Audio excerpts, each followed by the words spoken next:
And now here is part 2 of the Gary Trousdale interview.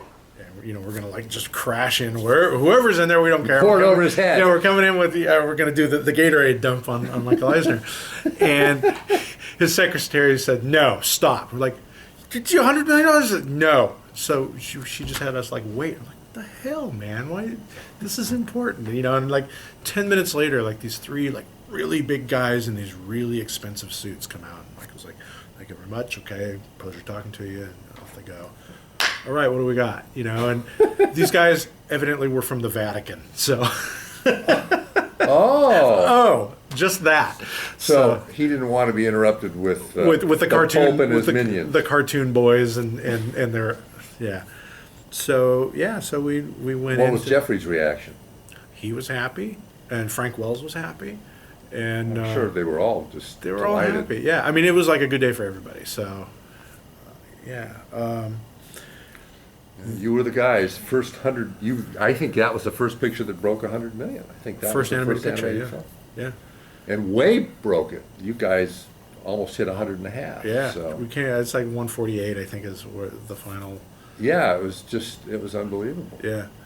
So And it must have been a good day all around. it was a good day. So what did you work on? Okay, so now you've come down from that high. So after that, what was I working on immediately after that? I think I went on to went into development for a little while again, and then went on to Lion King doing boards because Brenda went on to be the head of story for that, and I thought, you know what, I would love to take a break. I mean, maybe I'll direct again, but again, I mean, this is not easy, and I do like drawing, and it's something I really really missed from directing. And Brenda had been the story director on Beauty and the Beast. Too, Roger was actually the story director, but she was like high in our council. Oh yes. yeah, okay. So because for some reason I thought she was okay. Stupid me. Well, I mean, I think Roger was officially like the head of story, but Brenda was like basically his partner. So I mean, whether it was credited as such or not, she was. Yeah, I mean, she was his right hand. So And she once regaled me with teeth grinding reminiscences of the story crew fighting the writer, which we don't need to go into. We don't need to go into. But yeah, there's a number of stories like that. There always is. Yeah. So she was the head on that, and so how long were you on The Lion King? For 4 or 5 months, and then you were... something like that. And I boarded a few sequences on that and had a really good time. I was actually Brenda's office mate at the time, and she was gone a good half the time in meetings and whatever. But yeah, it was really good. And was she assigned as story director while George Scribner was still the director on it, or had he left? I think he may have left, and then when Roger and Rob came in, they put her in. Oh, okay. I'm not 100% sure with that timeline. Yeah. Because I didn't really work on it with George, so but I mean by the time I got onto it, he was like, 1 foot out the door, and Yeah. Oh, yeah. He was about ready to leave. yeah. So you work on that for several months, Uh-huh. and then where do you go? Where did I go after Lion King? We went back to development. Kirk and I we were working on a project that had potential, but we just could not get our heads around like making it work. It was like an Orpheus story, but it was with whales, and it was like a really cool story on paper, but it was really difficult to visualize, particularly when you've got like a whale that's the size of this room, and his best friend is a blowfish, which is like the size of his eye. Getting the scale. It's the scale. I mean, these two have to have a conversation. And there's not a lot of environment. It's basically blue. Right. Well, I mean, they would surface a lot, and you've got the surface, and there was always it was like during the time of the tall-masted the whalers, and so there was that danger, and there's some cool stuff, but it was difficult. And during that time, while we were working on it, we got a call from Jeffrey. It said, "Guys, drop everything. you're working on Hunchback now. So he said, yeah, we got Stephen Schwartz to because Howard had already passed away at the end of Beauty. So we got Stephen Schwartz, and he's working on it. And evidently they'd done the same trick with Stephen. They said, Stephen, you're going to work on Hunchback. We got Gary and Kirk working on it. So they're like baiting each other. Each being used to sell the yeah. Which was kind of flattering that we were actually being used as bait. So we started on Hunchback. But Jeffrey left in the middle of that, right? Basically. Yeah. And that was weird too. One story artist told me when and I want your take on this. Michael was dragging Jeffrey to meetings because Jeffrey had to work out his contract, and I think it was Will Finn was telling me that here's Michael and here's Jeffrey next to him, sitting like this. Yeah, a little bit. Sort of not, and I want your take on this because I was told that, Jeffrey always has lots of ideas, and at the end of the pitch, they looked at Jeffrey, and Jeffrey said, "Yeah, fine." He was definitely a lot less connected in Hunchback than he was on Beauty. Because on Beauty, he was, really got the reputation as a micromanager and would not hesitate at all to call like 6 a.m. meetings or 9 p.m. meetings or something like that. So there were times we had to show up at like 6:30 in the morning, and that must have been fun. That was great. Which even that is better than what I heard he had Ron and John on Little Mermaid, like giving us a Christmas Eve screening. So we didn't have to do that. I did have to fly out on Thanksgiving once to get voice work for Beauty. We had David Ogden Stiers was in Florida. We needed the voice work footage. We needed the lines. So I had dinner. Thanks, got a run. Drove down to LAX and got on the red eye. And but you have no trouble sleeping on planes, so. I'm not bad sleeping on planes, yeah. And got to Florida. I even remember this is the time they put us in that was the Contemporary. Oh yeah. The modern, the 1970s modern hotel. It's the one time I've stayed in there. Put me in there. I slept for like 3 hours. Went into the studio, drove to the airport, came back home. What was Steers doing down there? He was probably making a movie or something. He was doing something. Yeah, it was a movie, but I don't remember which one. It was before Doc Hollywood. Was it? Because I would think it would be Doc Hollywood because they shot that in Florida. Yeah, maybe it was Doc Hollywood. I thought Doc Hollywood came later, but that might have been it. Because they were shooting that, doubling Florida for Georgia or something. Right. So you just go down. So how long was the recording session? About 3 hours? Yeah, something like that. 3 or 4 hours. Thank you. Yeah. Recording started at like 11 in the morning, and I was back at the airport by like 3:34 in the afternoon, and home the next night. So. Steers always strikes me as somebody who's totally professional. And he's great. And he was somebody who would always he would bring a lot to it. We learned really early on if you just let him go. Just like David, if you think of funnier lines, please substitute your lines for ours because we've got no problem with that. And he would do that. One of the funniest lines in the movie was his. Yeah. When the Beast is asking, I want to do something for her, but I don't know what. And the clock says, "Oh, it's the usual things: flowers, chocolates, promises you don't intend to keep." And that was his line. Really? And we just died in the control room. It was like, "That's the one." So, yeah, he wrote that. Was the first half of that, or was that the whole line his? Just the promises you don't intend to keep. It was like flowers, chocolates, and then he would just like add, and he had like 4 or 5 other versions of it, which I don't even remember because that one just like pushed it all away. Yeah, that's really good. Yeah. That gets a reaction when you see it. Every time. I remember when we did a test screening in Pasadena, with like a recruited audience, and we were like kind of buried in the audience because nobody knows who we are. So we just like sat in the audience to like gauge how the crowd's doing.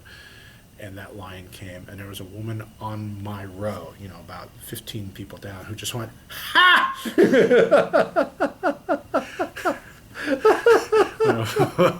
That's pretty funny. There's a story here, I'm sure. So that's That's the reverse of Frank Thomas told me when they screened Bambi for one of the first time, Ooh. and he said there was in a downtown LA theater or wherever the hell it was in Southern California, and it's like 1941, and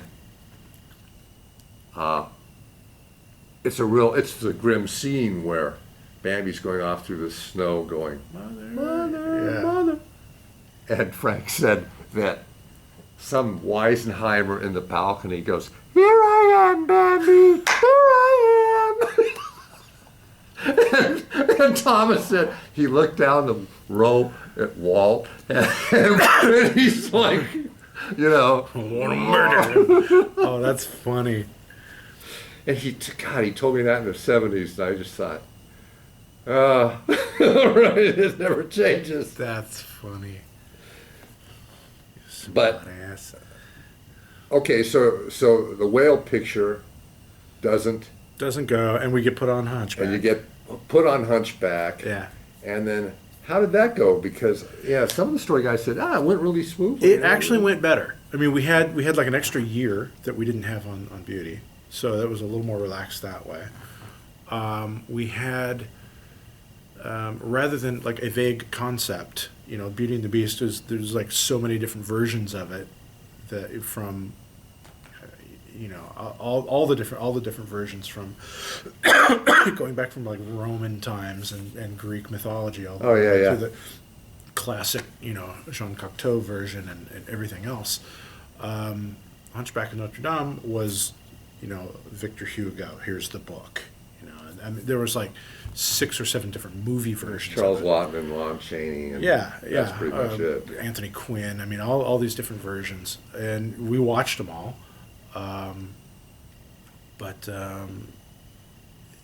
I mean, they were all pretty faithful to it. I mean, the few changes that we did to that was we said we don't really want to demonize the church and take on the Catholic Church. Right, so you So instead of the make Archbishop, him an official. he was a government official, which is like far more acceptable. acceptable to like, yeah.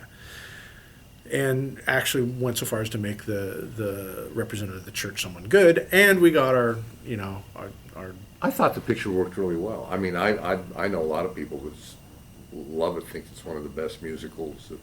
At the time, it did not receive great reviews, and we had like the Southern Baptists were hating us, and Demi Moore had also just done she'd done a movie Striptease, and some people, particularly in the press, but the Southern Baptist as well, is like, how can you have this Disney heroine who's portraying a stripper, and like, guys, she's a professional actress. She's free to do whatever roles. Plus, we she engaged wants. her several years ago. And yeah, exactly. And yeah, and we started this a couple years ago before this was even.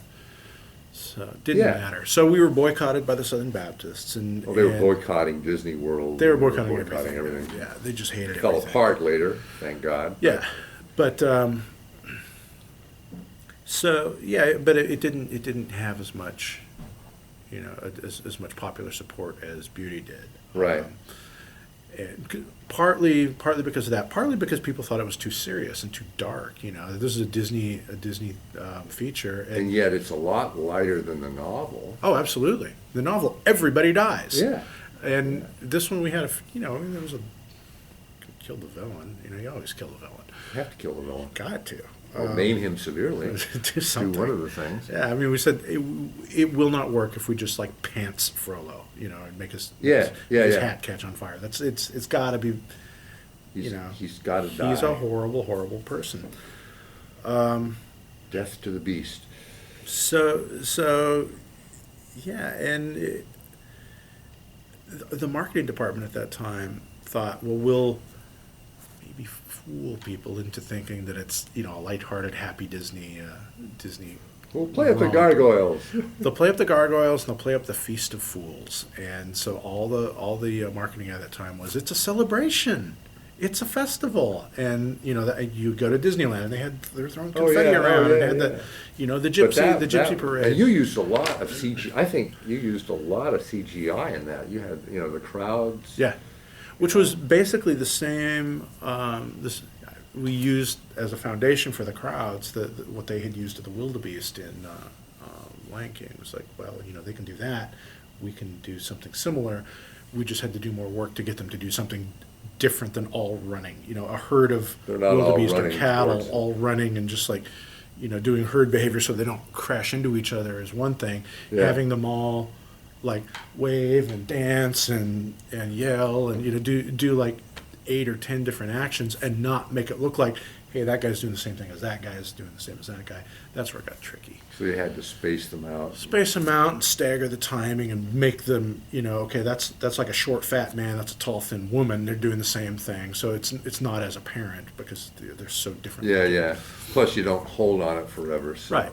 They're all as background, and we had some hero characters, that were like looking around, and so it was all like moving background. But that was a way to generate a cast of thousands. It worked. Yeah. It did. It did really well. I mean, I thought that picture had sweep and Paris of the time and a cast of jillions. And, Yeah. you couldn't do that in 1952. Right. You had to. Well, animate it by even hand. in Beauty, where we wanted crowd scenes, when they're gathering around Belle's house and they're singing "Kill the Beast," and we wanted the whole town gathered there, and we had to rely on a silhouette, with like, it's all a shadowed silhouette with like one character in the foreground, and or they're all held, Yeah, It's yeah. like, You didn't have the CG component. no, not at all. I mean, when we did the CG ballroom in Beauty, we didn't know it was going to work. Right. Oh We- yeah. Oh we, yeah. We absolutely were terrified of that because we'd already tried to do a CG version of the forest for the wolf chase, and that crashed and burned. And so we were ready for, our plan B was what Don called the Ice Capades version, where we just have like a circle of light and they're dancing around that, and you can move that around in space, but you don't have to have any of the environment. They're just like, it's like watching the. If the other thing doesn't work. Yeah, if that doesn't work, Yeah. this is what we'll do. I talked to Jim Hill, and I think he worked on that. Yep. And he was telling me about the problems and the issues and putting it together and all that. So And these guys, that were pioneering that stuff. I mean, they're still in the business and like way light years beyond that, but they were like basically working with like baling wire and duct tape back then. oh yeah. Well, and the computers didn't have a lot of power, and they didn't have a No. lot of memory, and the render farms would take forever. Yeah, So what are you going to do? yeah, You're not going to wait a year to get this scene. right. But yeah, well, and it just, so between Beauty and the Beast and Hunchback, it just Took a big progressed by leaps and bounds. Well, Lion King really gave it a big boost. So, and then Tarzan, with their 2.5D, their deep the canvas. deep canvas Yeah. stuff, yeah. Oh yeah, I remember all that when it was being done. Yeah. So yeah, every step of the way, it was kind of, it was the new digital version of what Walt used to do with the mechanical stuff. It's Right. like, okay, we've got Multiplane. Yeah, we've got a multiplane. We're using airbrush. We're doing, just all the different. The technology All the you've different got is the technology. technology you use. Yeah. So so you're done with Hunchback, and it doesn't have quite the pop that Beauty did. Right. And so, what did they say to you then? Did they go, okay, now? Of course, at this point, Jeffrey's long gone. Jeffrey's gone. It was Michael Ovitz was in. Frank Wells was gone. Yeah, he had crashed. He had been killed. So it was Michael, David Staten. Was Staten already there? He was there. It was actually David. Or was it Schumacher? Was Schumacher and Schneider. They're the ones who were like running the. But Staten, he was there. He was like kind of in the wings because it was his development. Oh, because proposal he was the guy that originated the idea, for right? Hunchback, yeah, based on like a comic book that he had as a kid and liked and presented it, and they bought it off of David's pitch. So, yeah, so he was there, and he was already like kind of on the rise. Yeah. He wasn't up, to the top yet, but he was definitely on the radar. So was he involved? That's a question I have for you. So was David Staten involved in the whole production of the picture? Did Of he, Hunchback? Not so much. or I mean, just he pitched it and then he went pitched on it, to and then something he else? went off, and he was in development and doing some other stuff. I think he may have come to like a few, like larger screenings and that kind of thing, and had some comments. But it wasn't like at DreamWorks, they assign you a development executive, And he long stays with it past- all the way through? Yeah, long past the development phase. So, which has always kind of confused me, but that's the way Every studio has their that's own the way they ways. do it. Yeah. So what happened after Hunchback? You ended up doing Atlantis, but were there any other projects before? Not really. I mean, what we were doing then is we were kind of like, we were taking some time off, and it was Don that said, okay, here's the deal. If we want to stay together as a team, which we did, Yeah. and we want to do a project that we want to do, and not one that the studio hands us and tells us that we have to do, we Yeah. got to come up with it. So we got together with Tab Murphy, who was the writer for Atlantis, and the four of us went out to lunch and just like started kicking ideas around. We'd love to do like an adventure thing. I mean, we'd been all kind of thinking along those lines, and You wanted to get away from the musical. wanted to get away from the musical. We're tired of musicals. I mean, that's one of my dirty secrets is I don't really like musicals. Having produced or having directed two of them, I did not my favorite thing. But I thought, it would be really fun to do an action adventure with monsters, and kind of period. And so that's how Atlantis came around, kind of as its genesis, Jules Verne and Journey to the Center of the Earth. And Yeah. Oh, yeah. that kind of thing, which was actually a far duller book than I had thought. Yeah. Because I read it and thought, let's see what's in here. It's like they don't even get halfway there, and they're just like, okay, we're out of here. And they leave, and large parts of it are in pitch dark, and it's like, this isn't that good. No. So, but I mean, there were some really interesting parts to it as well. So, so we wrote treatments and wrote scripts and started to do this really ambitious project with another cast of thousands, and we got Mike Mignola from Hellboy to be like our production designer, and we had what he called a monster parade, because we had just like all kinds of crap down in the center of the earth, and just like the floating like Oh, yeah. the jellyfish creatures, and I mean all kinds of stuff. And we had a screening, and everybody, we had the screening, and we all go into a conference room, and Peter Schneider's sitting at the end of the table, like looking really tense and upset. And everybody sits down, and he goes, all right, Gary, Kirk, Tab, Don, sit where you are, everybody else out. And he just cleared the room, and we're like, oh, shit. And he didn't seem like he was in a good mood. He was not in a good mood, and he and Tom both. And they basically told us, you guys, you're going way too far. There's like way too much shit in here. It's way too long. The story's not getting started. It's just a bunch of action, so.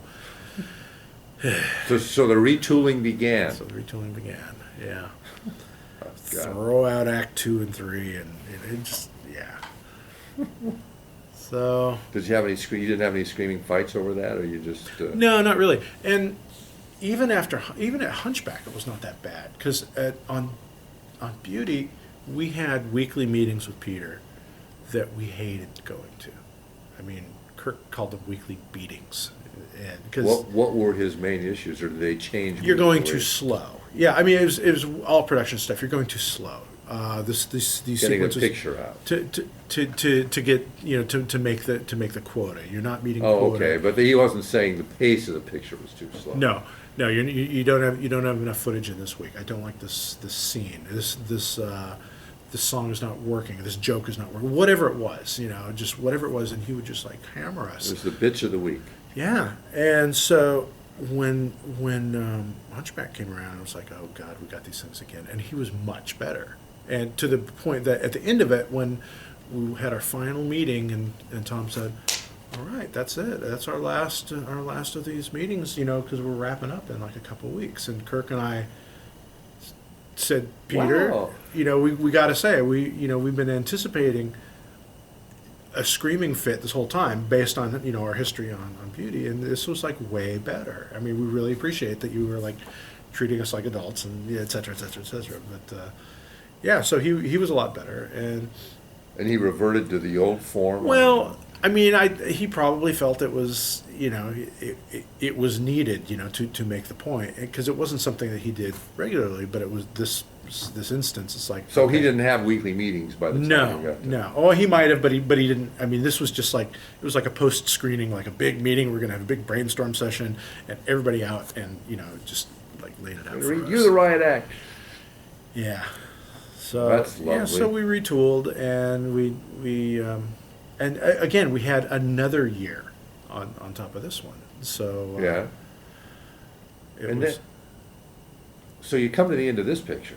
This is picture number 3, yeah, feature number 3. yeah. And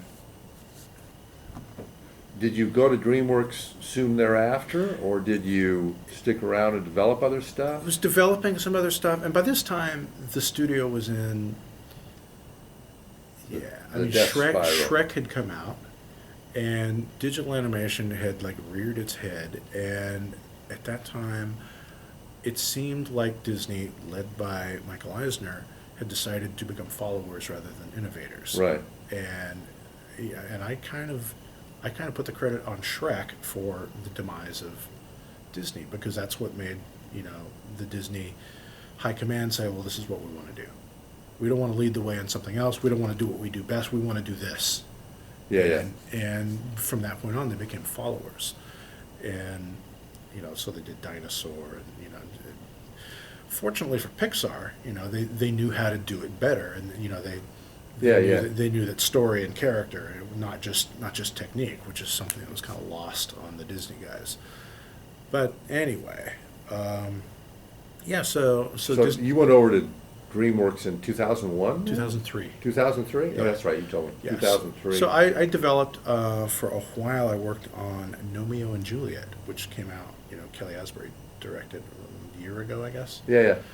And so I worked on that for a little while. But I mean, it was pretty clear that Michael Eisner didn't like it. He didn't like gnomes. He didn't get it. The original concept was it was going to be a live action shot film with digital little gnomes, which was kind of cool. It was A hybrid.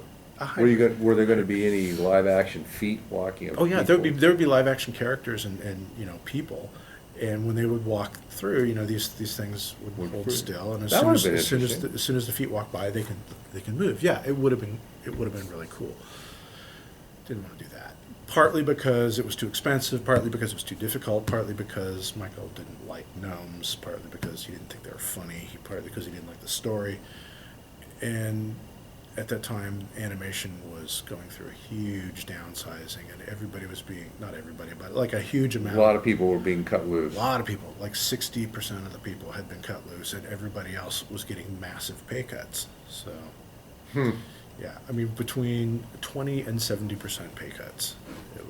It Yeah, was. I remember. It was hard to walk around the studio at that time because people I- were seething and Well, and the other thing, tense. and it was kind of the frog in the frying pan thing, because you're there and you don't. I mean, it's different, but you don't know how different. And people that were like gone for like a year or something, they come back and they go, "God damn, this place is like a morgue. How do you stay in here?" It's like, "What, really? Oh, yeah, I guess it is kind of bad."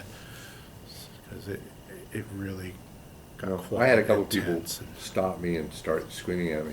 You have a job. Yeah, Yeah, doing this.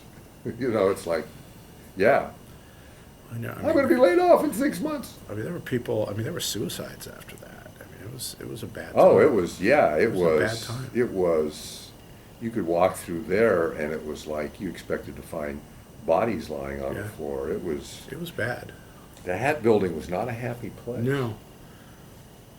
So I left there, and it was not just like, okay, I'm leaving. It was, it was contentious, and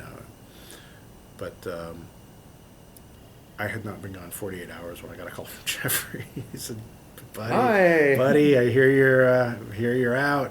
Want to come by? Love to talk to you." So So I fell right into it again. Yeah, there were many that had the call from Jeffrey. That's what I heard. That's what I heard. Yeah. Did Cito ever tell you his? No. Well, they were trying. He was working on Fantasia, and he was supposed to direct the Donald Duck sequence, Uh-huh.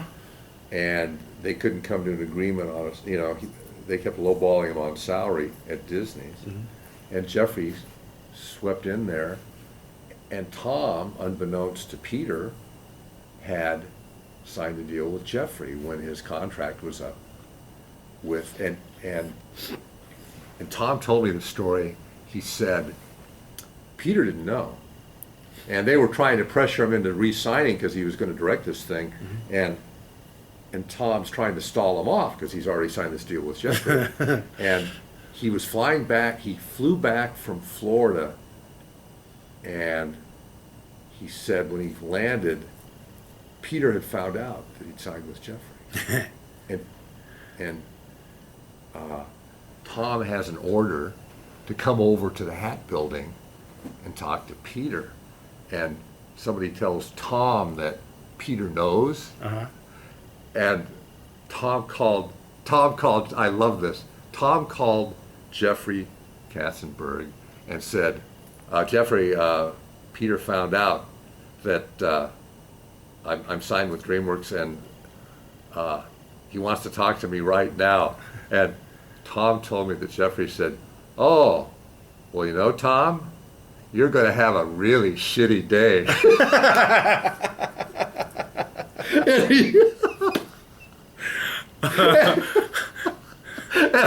and Tom said he was right. Yeah. He said he walked in and Peter's screaming at, you stabby, Right. He just said it was awful. I bet. But he told me, you know, Jeffrey calls him and says, Tom, you're going to have a really shitty day. I'm very, very, very unable to help you at this time. Oh, that's funny. But I just thought that was one of the fine stories, because he told me that's about the time it happened, because he was president of the local. Yeah. And there's a lot of that going on. A lot of people were decamping. They still do. A lot of people decamp to Disney. So, okay, so now you're at DreamWorks, and what do they have you working on? Because you've got several features there where you're thanked in the credits. Yeah. Well, the first thing I did was they said, well, we want you here as a director. You know, we know you can do it. Even though it's digital, you've never done digital before, we know you can do it. We want you to get your feet wet, you know, just learning the studio, learning the crew, the people, the process. Yeah. So we're going to put you on storyboards for Madagascar. So I worked on Madagascar for a couple of months, you know, doing boards for them. Don't think anything survived. But, I mean, I did stuff that was like, again, not knowing digital and the limitations, I did stuff that was like way too expensive. And, you know, they said it's really funny and really charming and we really like it. Way too expensive. Yeah. So then they put me on to Kung Fu Panda. I was one of the original directors of Kung Fu Panda. And the difficult part of that was that they already had their idea of what they wanted it to be. They had the look, they had the script, they had, you know, just like everything in place. Yeah. And they really didn't want to hear from me. They just wanted me to like make it go. Yeah. And when I started having ideas about it, there was a lot of pushback from, at first, the producer, who was friends with the development execs who had brought the property. Right. And so they replaced the producer first, brought in a new producer, and the new producer didn't really like the direction I was going, so then I was replaced. So you were replaced. I was replaced, yeah. That happens a lot. Yeah, it happens with astonishing frequency at DreamWorks. Yeah. So I got bumped off of that, and the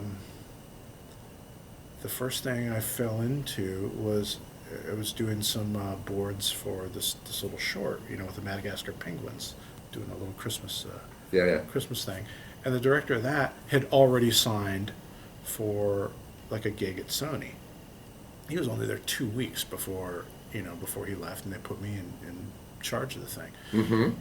Again, the story was in place, but it was a pretty good story, and it was only like 10, 12 minutes long, so it was like you got a little more freedom, you got a little more wiggle room. And people aren't breathing down your neck. People aren't, because it's a short, and it's got a short production schedule. So it's not like $30 million that they're spending on it, or 50 or whatever they spend on these things. So yeah, we're a small target, and they got way bigger problems, and so we were like free to have more fun with it. Which wasn't to say that they ignored us. They would come in and make, Give you their give input. us our input, and up to last minute things where we had a bit. The penguin that is always like blowing stuff up. He's like pulling lit sticks of dynamite out of him, coughing them out of his throat, and we had a line about that when they were like on some New York street corner, and it was like right after there was a subway bombing in London, and so the executive said, "No, you can't do that. You got to change stuff." We were like on the mix stage. We were in post production, so it was like, we can't reanimate this. We got to like cut it. We cut the whole section out. So we just like we re-recorded a couple of lines and did some camera reframings, and it worked. Most people don't even miss it. So, but yeah, I mean, there's little things like that throughout. But that was a fun little thing. Yeah. And it was at that point that I realized, this is kind of why I did get into animation. Not because I was in love with Cinderella and Sleeping Beauty and Fantasia and all the big features of the time, but because I was more in love with the Roadrunner and the Pink Panther and Bugs Bunny, and I loved the shorts. Yeah. Features had been very good to me, but suddenly after having done a short, it was like, oh yeah, this is why I'm in this business. This is why I wanted to do this, and it was so fun. My attorney was not particularly happy with this because he said, you're good at features, and they're better for you as a career move. Yeah. Yeah. So you should get back into features. I said, yeah, okay, I will. But I wasn't trying very hard because I was really happy doing the shorts. And then another short came up. After the Penguins, we did a little bit of stint of like helping out shorts and like Flushed Away and things like that, and then got into Shrek the Halls, which again was being directed by somebody else, and I got pulled onto boarding that and boarded a few sequences, and finally they got tired of these other directors because they didn't really know the story process that well. Yeah. And it was kind of a confused mess, and so they threw it out, and Sean Bishop and I like rewrote the whole thing in an afternoon. We just like sat down. Well, okay, it was the morning too, but we sat down. 2 days. 2 days. Well, we sat down that morning, and by like 7:00 that night, we had the script. Like Sean was basically channeling the characters, and I was transcribing. But it was That's great. Yeah. So we wrote this this 20-minute script like in a day, and of course multiple rewrites after that. But when we presented that, we said, okay, we're going to do it. We want to do it. We're going to send. And it went out, and they said, okay, let's do this one. And so, yeah, total rewrite. Well, you're working your way back to features because you've gone from 12 minutes to 22 minutes. Yeah, incrementally getting there. And also it was with ABC, which was part of Disney, and people were like really astonished at that. Particularly people from Disney. It's like, oh yeah, you're doing a network thing. Which network? ABC. What? I remember John Musker saying that. It's like, are you kidding me? I don't know. I don't know why. I don't know how this. I think the happens. big change was, when Iger came in, there were no axes to grind, and Jeffrey's on all of the Blu-ray stuff for Little Mermaid, Right. And I asked John about that. No. Yeah, don't care. But I think it's because it's Robert Iger, and there's no bad blood between Robert Iger and Jeffrey. Yeah. So that one was done, came out, did really well. As far as I understand, and I don't understand TV that well as far as like the market of it. Got the numbers. There are numbers, but even that, how does that translate financially? When a movie goes out into box office and it did $80 million in the box office, I get that. Right, no. But when it says you did a 12, is that good or bad? It's good, but then they reposition it, or rechannel it. They put it on on the next Blu-ray and Put it on the next DVD, Blu-ray, and it's you on know. DVD. It was a 15-year contract, so it's going to come back every 15 years. Well, now the next like Come 12 back every 12 years. season for X Every number of season years. for X number of years. And they put us up with, I mean, we were positioned very well because we were like between Charlie Brown Christmas and The Grinch, and it was great. I mean, we kind of spiked, you know. We Yeah. Well, it's good. So Keeps the characters out there. it Does was all really that good. stuff. So then we did the Halloween one. You know, after that they said, "Well, we're interested in doing a Halloween one. Are you interested in that?" I said, "Hell yeah!" Halloween being my favorite religious holiday, and Who's not into Halloween as Right. a religious holiday? right. So we did Scared Shrekless, and by now the DVD market is changing, and you know what used to be like a really strong and profitable market is not so much anymore. Withering on the vine. Yeah. And so we finished Shrek the Halls, and it went out for Halloween, and it I mean, yeah. Right. again did well. You know, like up against like Great Pumpkin Charlie Brown, and did well, but less well. Not because it was less good; it was still critically, you know, Lauded. It was just. acclaimed. It was just the market was different. The market's different. Yeah. So. So then we got put on some even shorter bits that we thought, okay, since Shrek the Halls is going to go out on DVD and it's only 20 minutes long, can we put like some shorter, like 5-minute bits, and like bump them together and put the whole thing together as a big block, you know, big added value thing. Back when people were still hoping that DVD would be good. So we did three more little shorts Of Shrek? of Shrek characters. Yeah, Shrek characters. Halloween. Okay. And DreamWorks did the Monsters vs. Aliens short as well, the Yeah, yeah. Attack of the Killer Carrots. So we did the Three Pigs. We did Thriller. What was the other one we did? And those are like 4 minutes each, 5 minutes Like each? 5 minutes each. I think it was just those two.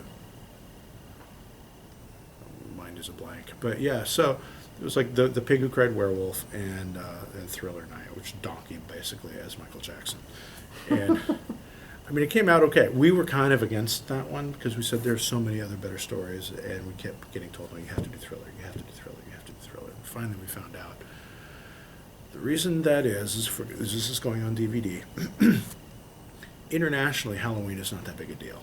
You know, But you can't really say, Michael but everybody knows Michael Jackson. Yeah. So that was it. It's like And this you was could- all prior to his untimely death. No, it was after. Was it It after? was after, yeah. So there was all the rights issues and finding out that the rights are not necessarily owned by the Michael Jackson estate. There's another guy that wrote that song, and he gets the rights to it. So yeah, it was complicated. So, but then when those came out, like the Pig one, just recently, just last month, came out on DVD finally.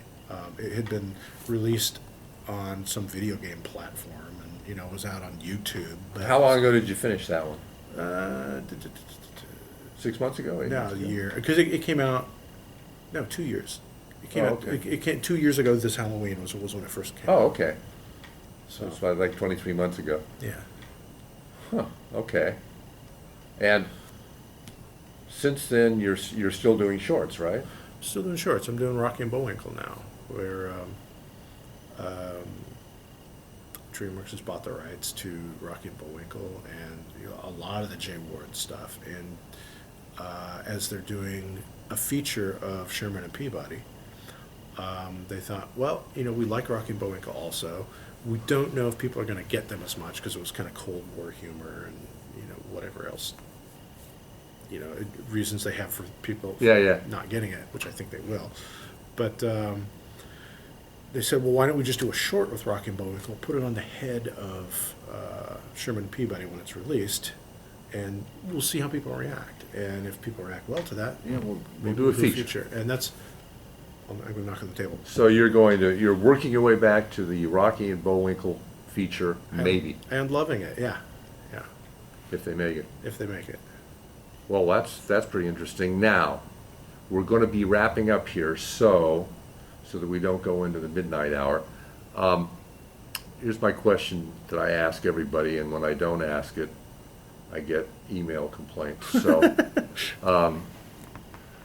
Do you have 5 favorite pieces of animation, features, shorts that you did, somebody else did, Disney did, Don Bluth did, somebody did? 5 pieces of animation. Well, just that inspirationals that just you that I say, really I really like. like, that inspire me, that I think are really good, that turned my head around, inspired me as an 8-year-old. Okay, yeah. One of the things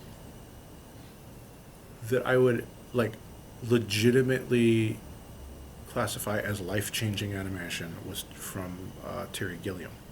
From like the early '70s, there was a sitcom, kind of comedy mix-up show called Marty Feldman's Comedy Machine. I don't know if you remember that, but Vaguely. the opening titles were done by Terry Gilliam, and I mean you can YouTube it. Monty You Python. Google- yeah, Monty Python's Terry Gilliam, but this is before, or maybe, yeah, it was kind of that same time. So, and there were like little bits of animation like in this kind of comedy variety show, and it was a style of animation that I had never seen before, and it was like, oh my God, you can do this, and I thought it was just hilarious. So Yeah, that was like really eye opening. Yeah. Raised on, Roadrunner and Coyote cartoons and Bugs Bunny and Foghorn Leghorn and just the humor and the So the character. Warner Brothers. The old Warner Brothers canon. stuff, yeah. More recent stuff,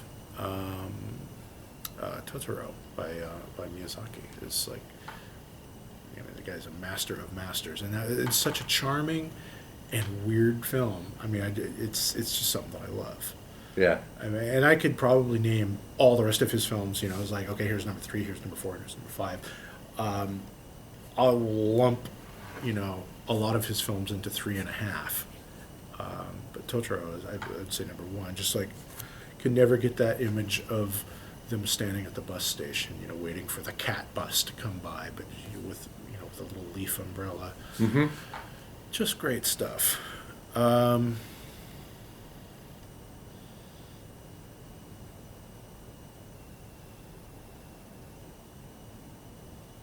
Hmm.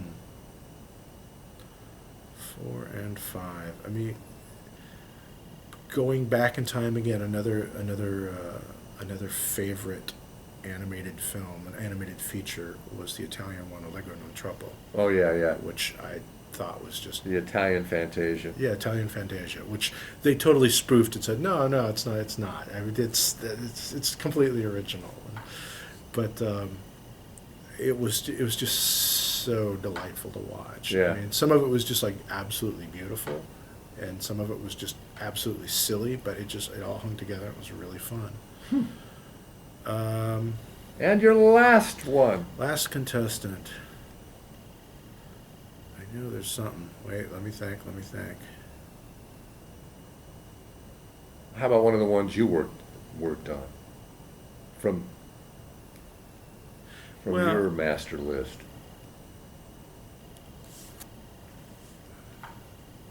I gotta go with Beauty and the Beast, and with specific scenes. I mean, there's 2 that are kind of tied. One is when the Beast took the knife in the back, and he's just laying him down, and the last rose petal is falling, and just seeing how that affects audiences is to me still remarkable, that you can affect emotionally people with basically pencil on paper and paint. Yeah. And music is like, Yeah. that's. And the other one is the ballroom, because again, it was kind of new for its time, for a digital environment, and when they're walking through the door and it opens up and the ballroom moves around, The chandelier. and the chandelier and everything. And there was a test screening that we had where Kirk and I were sitting together, and in the middle of the audience, and there was this girl who's probably like 18, 19, sitting behind us, and she was kind of going along with it, but a little snarky. And at one point, when at the top of the staircase, Belle, she comes out and she's in that gold gown, and there are people in the audience going, "Whoa!" And she just like to herself, like, "It's only a cartoon, people." You heard her say this? Yeah. Because she was like, sitting right behind us. I mean, she wasn't saying it like really loud, but just like about, it's only a cartoon, people. You know, about that loud. Just and Kirk and I were like, tough audience. And so, you know, the song has started, and they walk past, they're having the dinner, and they go to the ballroom, and the door opens up, and there's a kind of collective gasp from the crowd, because this is something that nobody's ever seen. But she went, "Holy shit!" And we were like, yes, You got her. got Score. her. Yeah. That's great. So, And I think we can end on that. ta-da!